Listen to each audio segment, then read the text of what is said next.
Hi అండి. నేను మీ బందర్ పిల్ల. అందరూ బాగున్నారా? ఇవాళ రెసిపీ వచ్చి కొత్తిమీర నిల్వ పచ్చడి, అదే కొత్తిమీర నిల్వ ఆవకాయ అండి.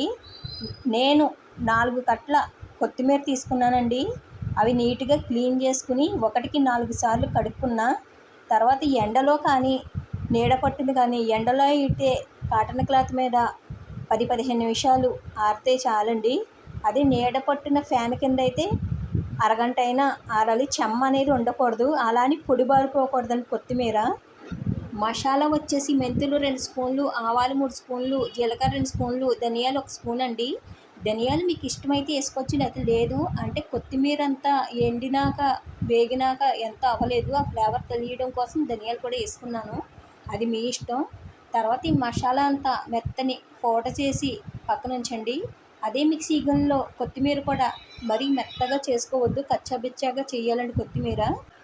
ఆ మిక్సీ గిన్నెలోనే 2 ఎల్లుల్లిపాయలు కచ్చాబిచ్చా చేసుకోవాలి.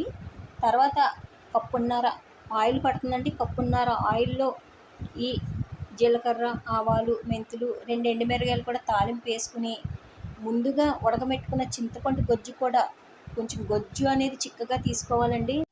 చింతపండు గొజ్జు ఒకసారి నూనెలో వేయించుకుంటున్నానండి, అంటే నిల్వ అనేది అవుతుందని. ఉడకబెట్టిందే కాబట్టి అవసరం లేదు. వేగిన చింతపండు గొజ్జులో ముందుగా మిక్సీ పట్టుకున్న కొత్తిమీర మిశ్రమం కూడా వేసి ఒకసారి వేగినాక 1 స్పూన్ పసుపు, హాఫ్ గ్లాస్ సాల్టు, 2 కప్పుల కారం, ముందుగా మిక్సీ పట్టుకున్న ధనియాలు, మెంతులు, ఆవాలు పొడి.